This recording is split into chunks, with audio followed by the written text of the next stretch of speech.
हाय दोस्तों, welcome to another episode of four vlogs. This is me your host Nitin. तो guys, आज के topic पे ना बहुत मज़ेदार बात करने वाले हैं। तो मैंने सोचा आज बाहर नहीं चलते हैं, किसी आउटडोर लोकेशन पे नहीं चलते हैं, आज बैठ के घर में आपसे मैं और आप बात करते हैं। तो बहुत सारे ऐसे सवाल हैं जो कि आते रहते हैं, जो कि पॉपअप करते रहते हैं, लोग मुझसे पूछते रहते हैं। मैं उनके जवाब देता भी रहता हूँ कमेंट्स में, जितने ज़्यादा से ज़्यादा पॉसिबल होते हैं। लेकिन कभी कभार क्या होता है ना कि कुछ सवाल रिपीटेडली आते रहते हैं, तो मैंने सोचा क्यों ना आज इसी के ऊपर एक व्लॉग बनाया जाए और आपके उन रिपीटेड सवालों के जवाब दिए जाएं, जिससे कि आप सबको जवाब मिले और आप सबको डिटेल में समझा पाऊँ। तो वीडियो शुरू करते हैं, बट उससे पहले जिन्होंने अभी तक चैनल सब्सक्राइब नहीं करा है, चैनल सब्सक्राइब कर लीजिए। वीडियो अच्छी लगे तो लाइक और शेयर जरूर कीजिएगा। तो आइए शुरू करते हैं।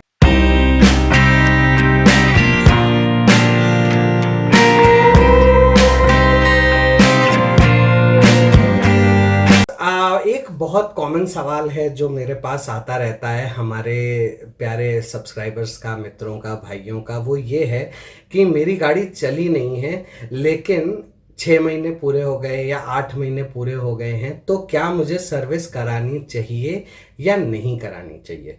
तो ये बहुत इंटरेस्टिंग और मज़ेदार सवाल है। तो इसका जो लेना देना है ना, वो गाइज आपके इंजन ऑयल से है।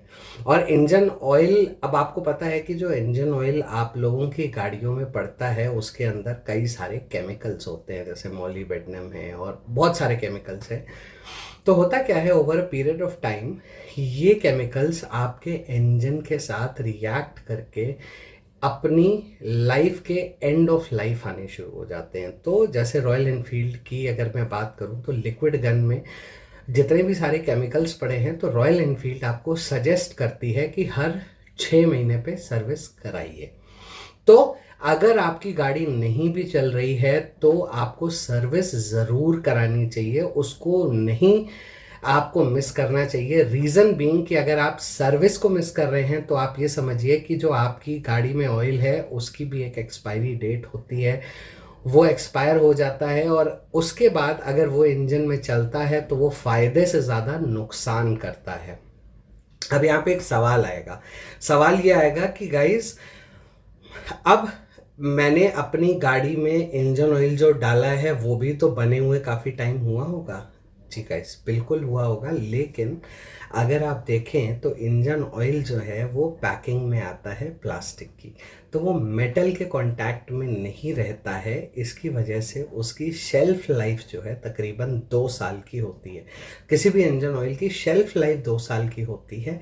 लेकिन एक बार गाड़ी में डालने के बाद आपको प्रैक्टिकली स्पीकिंग उसको चेंज कर देना चाहिए एवरी 6 मंथ्स। अब आ जाते हैं दूसरे पॉइंट की तरफ। दूसरा पॉइंट जो मेरे से बहुत ज़्यादा लोग पूछते हैं, वो ये पूछते हैं कि अब जैसे किलोमीटर तो पूरे नहीं हुए, गाड़ी मेरी सर्विस होके आई थी, चली नहीं, अब जो अगली सर्विस आ रही है उसमें तो ऑयल चेंज नहीं है। लेकिन आपको एज अ ऑटोमोबाइल एंथुजियास्ट, या फिर कह सकते हैं कि एक गाइड, एक मेंटोर की तरह, मैं आप सबको कहना चाहूँगा कि गाइस, हर सर्विस पे सिर्फ गाड़ी को धुलवाइए, पुछवाइए नहीं, गाड़ी में इंजन ऑयल को चेंज कीजिए। क्योंकि देखिए, जब गाड़ी में इंजन ऑयल चलता है, एयर इनटेक से एयर आती है, पेट्रोल बर्न होता है, तो इंजन ऑयल स्लजी होता ही होता है। अब आप चाहे मेरी किसी भी गाड़ी की बात कीजिए, चाहे मिटियोर की बात कीजिए, सुपर मिटियोर की बात कीजिए, होंडा की बात कीजिए, या फिर आप बीट की बात कीजिए, एक्सेस की बात कीजिए, किसी भी गाड़ी की बात कीजिए, हर सर्विस पे बाय डिफ़ॉल्ट मैं इंजन ऑयल, ऑयल फिल्टर तो चेंज कराता ही कराता हूँ। जैसे इस बार अभी सुपर मिटियोर की सेकंड सर्विस थी, कोई ऑयल चेंज नहीं होता है, वो लोग ऑयल को टॉप अप करके दे सकते हैं और आप ला भी सकते हैं, इस्तेमाल भी कर सकते हैं। लेकिन एक छोटा सा बात बताता हूँ, गाड़ी आपकी है, मेंटेनेंस कैसे करना है ये आपको डिसाइड करना है। आप चाहते हैं कि आपकी गाड़ी हमेशा वैसी ही नई की नई चलती रहे, तो ये छोटे छोटे लाइफ हैक्स आप अपनी लाइफ में अपनाइए। अब मैं आपको इसका एक बहुत छोटा सा एग्जांपल देता हूँ, आप लोग सुनेंगे तो थोड़ा सा सरप्राइज होंगे। मेरे पास एक गाड़ी है शेवलेट बीट, डीजल मॉडल है, 2016। अब एक्चुअली गाड़ी के जाने का टाइम आ रहा है, क्योंकि दिल्ली एनसीआर में आपको पता है हम 10 साल से ज़्यादा डीजल मॉडल गाड़ी नहीं रख सकते। 80,000 के तकरीबन गाड़ी चल चुकी है। यकीन मानेंगे, आज तक क्लच प्लेट को भी हाथ नहीं लगाया मैंने। सिर्फ 3 काम किए हैं, बहुत रेगुलरली किए हैं, बहुत रिस्पेक्टफुली किए हैं।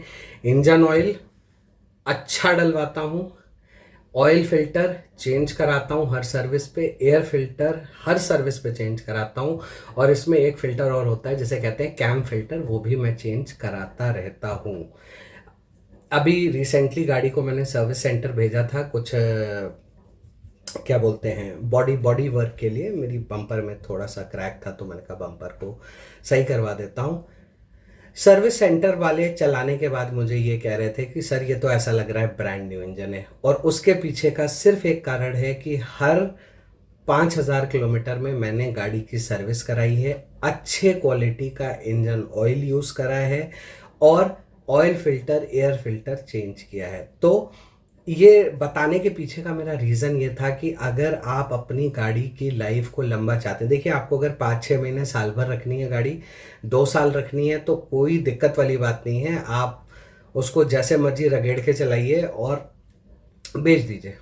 लेकिन अगर आप चाहते हैं, गाड़ी से प्यार करते हैं, देखिए मेरे पास बहुत ज़्यादा टाइम गाड़ियाँ नहीं रुकती हैं, मैं फ्रीक्वेंटली चेंज करता रहता हूँ गाड़ियाँ, लेकिन फिर भी क्योंकि एक ऑटोमोबाइल इंटरेस्ट है मेरे अंदर, एक रिस्पॉन्सिबिलिटी है कि आपको भी सही इन्फॉर्मेशन देनी है, तो उसका एक सिंपल सा लॉजिक है, हर सर्विस पे इंजन ऑयल और ऑयल फिल्टर तो ज़रूर चेंज करवाइए, और चाहे कुछ करवाइए या ना करवाइए। और अगर एयर फिल्टर भी चेंज कराएंगे तो बहुत ही अच्छी बात है, क्योंकि देखिए गंदा तो होता है। अब मेरी सुपर मीटियोर अभी 3,000 चली थी, मैंने फ़िल्टर को कई बार मैं पर्सनली भी खोल के साफ़ करता रहता हूँ, टैप कर करके, तो मेरा फ़िल्टर जब खोला तो गंदा नहीं था, तो मैंने फ़िल्टर को चेंज नहीं कराया। दूसरी चीज़, दूसरा बहुत इम्पॉर्टेंट पॉइंट जो आज हम डिस्कस करने वाले हैं, अब आने वाली हैं सर्दियाँ। सर्दियों में आपको अपनी गाड़ी को एक्स्ट्रा प्रोटेक्शन देने की ज़रूरत पड़ती है। तो अब इस एक्स्ट्रा प्रोटेक्शन के लिए आप क्या इस्तेमाल कर सकते हैं? तो गाइस देखिए, सर्दियों में जो सबसे बड़ा दुश्मन होता है ना आपकी गाड़ी का, वो होता है मॉइस्चर। बरसातों में भी मॉइस्चर, गर्मियों में देखिए कोई मॉइस्चर नहीं होता हवा में, सर्दियों में और बरसातों में बहुत हैवी मॉइस्चर होता है, जो कि आपकी गाड़ी को नुकसान पहुंचाता है। तो कोशिश कीजिए कि आप अपनी गाड़ी को किसी शेड में लगाएं। उसके साथ साथ एक और बहुत इम्पॉर्टेंट चीज़ है जो आप बिल्कुल चेक करते रहिए, वो ये है कि अगर आप जब आप फ्यूल टैंक खोलते हैं तो वहाँ पे आपने छोटा सा वो एक छेद देखा है जिससे वाटर आउटलेट होता है, वो बंद ना होने पाए। वरना क्या होता है कि बरसातों में, सर्दियों में जो ओस है या बारिश है, वो क्या होती है, वो पानी वहाँ जाता है, उस टैंक में रुक जाता है, और उसके बाद अंदर से टैंक में रस्टिंग शुरू हो जाती है, जो कि अगेन एक बड़ा मुद्दा बन जाती है। आज नहीं तो कल की टैंक में लीकेज शुरू हो जाती है, फिर आप परेशान होते हैं कि ये टैंक, अब या तो पूरा टैंक रिप्लेस करो, और अगर कुछ नहीं है तो फिर then you have no other option but to ask the service centre to change the tank, repair the tank. क्योंकि देखिए रिपेयरिंग भी वहाँ पे इतना छोटा एरिया होता है, तो रिपेयरिंग पॉसिबल ही नहीं होती है, तो वो आपको देने पड़ते हैं, और वो इंश्योरेंस में भी कवरेज नहीं आता है। तीसरा पॉइंट जो कि बहुत ही इम्पॉर्टेंट है, वो ये है कि पिछले वीडियो में लोगों ने मुझसे पूछा था कि रॉयल एनफील्ड का फुली सिंथेटिक इंजन ऑयल आता है। जी हाँ, बिल्कुल आता है, सुपर मीटियोर 650 के लिए, और कॉन्टिनेंटल GT 650 और इंटरसेप्टर 650 के लिए आता है। तो क्या हम ये ऑयल अपनी 350 में डलवा सकते हैं? तो गाइज, टेक्निकली स्पीकिंग ऑयल का ग्रेड सेम है, आप इसको डलवा सकते हैं। 15W50 ग्रेड का ही ऑयल आता है, फुली सिंथेटिक है, तो आप सर्विस सेंटर से रिक्वेस्ट कर सकते हैं कि आप इस ऑयल को डाल लीजिए। लेकिन अगर वो डिनाई करते हैं तो आपको पता है क्या करना है। मैं बोलना नहीं चाहता, बहुत बार बताया आप लोग को पहले भी मैंने। चौथा और एक बहुत इम्पॉर्टेंट पॉइंट जिसको कि हम लोग इग्नोर करते रहते हैं बहुत ज़्यादा, जिसको कि हम कहते हैं इलेक्ट्रिकल्स ऑफ द बाइक। अब बात इलेक्ट्रिकल्स की कर रहे हैं तो इलेक्ट्रिकल्स में आ जाते हैं आपके स्विचेस, आपका मीटर, आपका ट्रिपर नेविगेशन और आपके फ्यूज़ बॉक्स और उसके अंदर दुनिया भर की चीज़ें।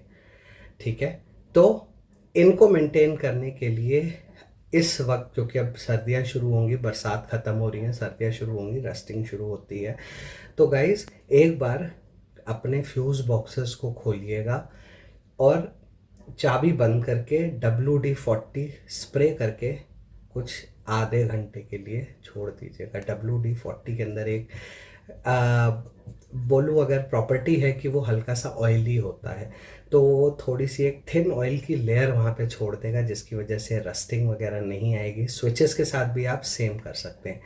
अब आपको बताता हूँ मीटर का इशू। मीटर का भी एक इशू है जो बहुत ज़्यादा आता है, बार बार आता है, कि जो गाड़ी का मीटर है उसके अंदर फॉग इकट्ठा हो रहा है।